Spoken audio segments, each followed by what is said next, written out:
그 마지막 순서인 원종우 씨가 미리 와 있어가지고 잠시 땜빵으로 돌아갔다가 아니 정식 코너로 온 사람한테 땜빵이라니요? 아니 이게 순서 땜빵이라고. 예. 베트남 연결 상황이 좀 안 좋나 봅니다. 금방부터 다른 연결이 안 돼가지고. 예. 다음 시간을 기다리고 있던 원종우 대표가 쑥 들어왔습니다. 그럼 이거 먼저 하죠 뭐. 예, 그렇죠 뭐. 오늘 주제는 뭡니까? 그 안아키라고 기억나실 거예요 아마. 그 그렇죠, 약 안 기억납니다. 쓰고 아이 키우기라는 육아 카페였는데 예. 굉장히 유행했었죠. 굉장히 유행했었고 한때 잘 나갈 때는 카페 회원만 뭐 6만 명에 달할 정도로. 네. 그러니까 그렇었는데 아무런 치료도 받지 않는 그 양악이든 한이든 간에 양이 한이 다 상관없이 그냥 자연 치료의 힘을 믿는다 이런 거 아닙니까? 그렇죠. 예, 그렇죠. 이분이 원래 한의사긴 했습니다. 원래 한의사이긴 했으나 한의사이긴 한데 사실은 이번에 이제 한의사 면허가 취소가 돼가지고 아 그래요? 그 김에 또 말씀을 드리는 건데 요즘 이제 어떤 상황인지 이분이 작년에 이제 대법원에서 최종 유죄 판결을 받으셨고요. 뭐 무슨 혐의로 고발됐나요? 보건범죄 단속에 관한 특별조치법하고 식품위생법 위반으로 식품위생법이라고 하면 그 무허가로 이제 약 지어주거나 뭐 예를 들어서 그런 쪽으로 그분은 이제 해와 뭐 물과 공기와 식물이 우리를 치유할 것이다. 이런 그렇습니다. 이제 자연 치료의 아주 극단적인 케이스인데 네. 문제는 이제 그러면서 이 현대 의학을 이제 부정하고 현대 의학의 약품을 쓰지 않는다라는 관점으로 너무 치달으니까 그 문제가 좀 심각해졌죠. 특히 이제 아토피 같은 만성 질환 앓고 있는 이제 아이들. 어떻게 치료하라고 이분은 권유했었나요? 아토피 같은 경우에는 아이에게 피부를 마음대로 긁도록 놔둔 다음에 일단 절대로 그러면 안 되거든요. 그리고는 햇빛에 피부를 쬐어서 소독을 하면 된다라는 식으로 아유, 얘기를. 무서운 상황이에요. 예, 그래서 이것 때문에 이제 훨씬 더 심해진 아이들이 많이 있었고요. 당연히 손톱에서 감염될 것 같기도 하고. 그렇죠. 뭐 또 햇빛에 소독을 한다는 게 뭐 그런 식으로 우리가 무슨 뭐 빨래도 아니고 그런 식으로 소독이 되는 것도 아니고요. 그다음에 화상을 입은 어린이를 뭐 40도의 따뜻한 물로 씻겨야 된다라든가. 이거는 뭐 그 화상을 당해보신 분이라면 다 찬물에 빨리 해야 된다는 거는 경험으로도 알 수 있는 문제인데. 하여튼 그분 나름의 논리가 있겠죠. 일단 그것이 결국 확인해 보니 비과학적이거나 아니면 그 증상을 더 악화시킬 수 있다 하더라도 어쨌든 본인은 본인 논리가 있을 거 아닌 거죠. 이게 그 자연 쪽을 신봉하시는 분이 왜 허인회 씨라고 있었는데 그분은 결국은 본인이 병으로 돌아가셨습니다. 몇 년 전에. 그 치료를 안 받으시다가. 안타까운 얘기긴 한데. 아, 예. 그러니까 본인이 이제 돌아가신 경우인데 본인의 이제 그 사상을 신봉을 하시다가 이제 자연이 최고고 자연으로 돌아가면 우리가. 잠시만요.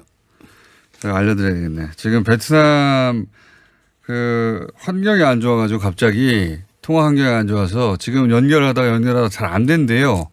그래서 시간이 갑자기 10분이 남아가지고 천천히 하셔야 될 것 같습니다. 네, 보통은 그렇죠, 뭐. 3분짜리 준비해 오시는데 오늘은 7분 동안 있는 말 없는 말.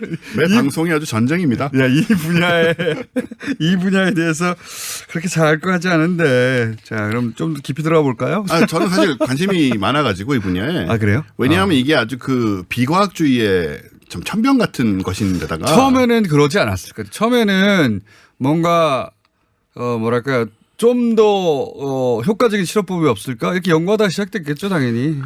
그게 참 묘합니다. 그 허인혜 씨 같은 경우에는 어느 정도로 극단적이었냐면 담배가 몸에 좋다라고 얘기를 하시면서 그 이유는 하나밖에 없어요. 담배가 풀이기 때문입니다. 합성된 게 아니고. 이런 것을 논리라고 얘기하기가 참 어려운 거죠. 물론 뭐 아니 근데 얼핏 들으면 그럴 것 같아요. 그 풀 맞지. 예, 그런 식으로 얘기하면 이제 그 세상에는 굉장히 많은 자연의 독버섯이 있고요. 그렇죠. 예. 저도 이 이야기를 들 때마다 생각하는 게 자연에 독사가 있어요. 그럼요. 자연에 먹으면 죽은 풀들이 있고요. 예, 그리고 코로나19 바이러스 다 자연에서 온 것입니다. 그러니까요. 원래는. 보고 우리 그 지금 존재하는 모든 세균과 미생물, 바이러스가 자연에서 온 겁니다. 그러니까 자연은 모든 걸 치료한다는 생각 자체가 그렇게는 판타지죠, 판타지. 그렇게는 고사하고 자연은 굉장히 위험한 거죠, 사실은. 네. 왜냐하면은 최근에 지난 올해 들어와서요, 이 DNA 연구 분석을 통해서 인간이 원래 가진 자연 수명이 어느 정도 되느냐가 나왔어요. 아, 그래요? 예, 38세로 나왔습니다. 실제로는. 이게 무슨 얘기냐면요. 인간을 우리 구석기 시대나 그 전으로 갖다 놓고 문명이 없는 상태에 갖다 놓으면 평균 수명이 아니고 네. 그 뭐 영아 사망률 이런 거 신경 안 쓴 거죠, 이거는. 네. 사람이 살다가 인간이 늙어 죽는 나이가 38살이라는 얘기입니다. 그래요. 우리는 그럼 2배 이상을 살고 있는 겁니까? 2배 이상을 사는 이유는 바로 인류가 문명을 만들고 네. 여러 가지 뭐 건강도 그렇지만은 뭐 무슨 위험이라든가 이런 요소들을 제거함으로써 병원이 생겼잖아요. 병원이 당연히 생겼고요. 네. 그 옛날에 보시면은 또 균을 치료하는 그러니까 소위 의학이라는 게 단순히 뭐 10년 혹은 20년 만에 만들어진 게 아니라 한이든 양이든 수천 년간 인간이 그렇죠.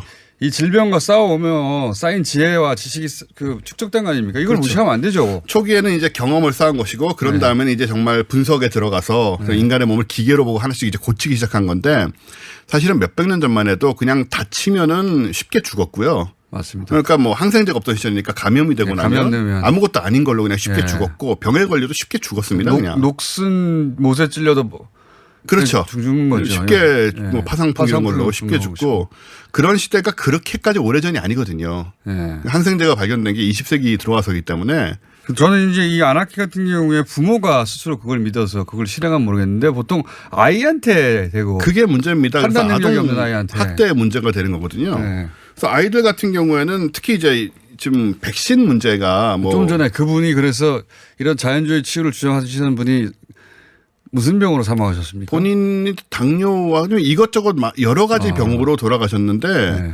이분이 TV에도 많이 나오셨어요. 허인혜 씨가. 네. 근데 나중에는 인터뷰 같은 걸 보면은 아주 병색이 확연하셨습니다. 얼굴을 봐도. 본인이 주장하는 건강을 유지하는 기법을 본인이 실행하고 있는데 실행하고 있고 그때 그 병색이 완연한 상태에서도 나오셔가지고 담배는 몸에 좋은 거니까 계속 펴라라든가. 본인이 담배를 피우고 싶어서 거꾸로 이런 거 만든 거 아닌가? 그런 얘기를 하는데 이제 안타깝죠. 그런 상황을 보다 보면. 저는 갑자기 그 얘기 듣다가 그러니까 본인이 주장하는 건강 비법을 본인이 실행하다가 본인이 단명하게 되는 케이스 뭐 아이러니하게도 그런 거라면 저는 요새 이제 이만희 총회장이 본인이 직접 주장했다고는 하지 않는데 이제 소개하기를 영생한다 죽지 않는다 이런 원래 그렇다고 하죠. 그런 네. 교리라고 하지 않습니까? 네네. 근데 기왕 영생하실 거라면 젊으실 때부터 그냥 그대로 유지되시지 왜 자꾸 늙어가시면서 영생하시는지. 그런 문제에 대해서 우리가 많은 의문이 생기죠. 사실. 30대로 그대로 영생하셨으면 훨씬 좋았을 텐데 입증하기도. 근데 한편으로는 또 천천히 늙어가시면서 네. 좀 무한대로 수렴하는 거 있잖아요. 왜? 영원히 늙어가지만 이제 돌아가시지 않는 경우. 그러니까 제 말은 영생하실 거면 안 늙는 게 더 입증이 쉽지 않겠는가. 그리고 안 늙지 않는 즉 늙는 영생은 우리한테 솔직히 아무 의미도 없잖아요. 아니 그래서 늙어서 노쇠하고 지금 말도 제대로 잘 안 나오는 상황에서 영생한다는 게 의미가 있나요? 없죠. 그 의학에서도 심지어는 그런 걸 추구하지 않고요. 그럴 때 그러니까 영생의 의미는 젊고 건강할 때 영생하는 게 좋지 않겠는가. 그러니까 최소한 30대, 40대 상태는 유지를 해야지. 네. 의미가 자꾸 있는데. 늙어가는 영생은 힘듭니다. 병원에 가셔야 할 수도 있어요. 다. 예, 그때 또 거기는 또 아프면은 신앙심이 부족한 거라고 얘기를 하더라고요. 알겠습니다. 그 교훈에 대해서 말하고 싶지 않은데 네. 어쨌든 추구하는 바, 본인들이 진리라고 믿는 바를 주장하는데 거기에 역행하는 증거들이 나오는 경우 이제. 그렇죠. 그 현대 의학을 정말 신뢰를 해야 되는 게 일단 말씀드린 것처럼 우리가 2배의 삶을 살고 있는 건데 그렇군요. 이걸 자연으로 돌아가면 우리는 이제 자연이란 게 자꾸 정말 뭐 막 에덴 동산 같은 걸 떠올리는데 모든 걸 자연에게 맡기라는 것은 그렇게 맡기면 38세에 죽인다. 그렇습니다. 38세. 그렇다는 얘기네요. 말하자면. 40세를 넘기기가 어렵고 저나 공장장님이나 다 이 자리에 있을 수가 없는 거죠. 진짜 갖고. 근데 생각해 보시면 불과 한 20년 전, 한 30년 전만 하더라도 기대 수명이 지금보다 또 훨씬 적었기 때문에 그랬죠. 짧았기 때문에 한 50대 넘어가면 노인 취급을 받고 정말 그렇습니다. 60대 되면 환갑잔치 크게 했지 않습니까? 네. 요즘은 60대를 누가 노인이라고 봐요. 그러니까 환갑잔치는 요즘은 기분 나쁜 일이죠. 사실. 모든 걸 자연에 맡겼다면 예전처럼 계속 38세에 죽거나 또는 뭐 환갑잔치를 엄청난 축복이죠. 그야말로. 축복이라고 생각했을 텐데 요즘은 환갑 60대 아프면 왜 이러냐 그래요. 60대밖에 안 됐는데 신체 나이가 변한 거죠. 오랫동안 이런 현대의학의 혜택을 입으면서 실제로 그런 일이 일어나고 있어서 우리 저 지난번에 얘기 드렸는지 모르지만 지금은 뭐 미국이나 이런 데 의학계에서는 지금 태어나는 애들은 120세, 140세까지 산다는 얘기를 공식적으로 하고 있어요. 아 그래요? 그러니까 지금 태어나면은 그러니까 2020년에 태어나서 120세까지 산다는 얘기는 2140년까지 산다는 그건 좀 얘기니까 부럽네요. 저는 이런 얘기가 이제 좀 공공연하게 의학계에서 나오고 있는 상황입니다. 예전에는 야 60 넘고 70대 다 기력도로 살면 뭐해. 그런데 요즘은 60대 70대 완전 청년은 과장이고 장년 사람에 따라서는 저보다 훨씬 나으신 것 그렇게 같더라고요. 장년이라고 보여지거든요. 네. 근데 지금 이제 태어나는 친구들이 100세 20세까지 산다는 건 100살이어도 우리가 생각하는 그런 꼬부랑 노인이 아닌 아니죠. 예. 예. 그냥 아마 뭐 60, 지금 70 생각 정도의 분위기가 그렇죠. 아닐까. 지금 환갑 정도의 체력을 유지하거나 건강 상태를 유지한다고 그렇죠. 보는 거니까 네.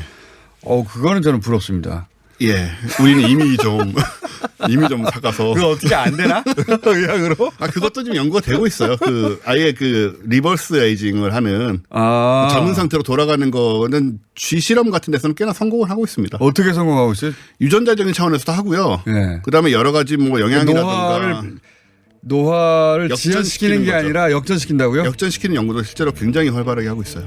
그럼 뭐 피부에 주름이 덜 생기는 게 아니라 아예 피부가 20대로 돌아간다 예를 들면 10대로 20대까지는 모르겠지만 의학은 젊은 상태로 좀 돌아간다는 더 젊은 상태로 그걸 목표로 연구하는 그거 사람들이 많이 개발되면 있죠. 그분 전 세계 최고의 부자가 됩니다. 당연하죠. 그쪽은 뭐 엄청난 원종우 씨였습니다.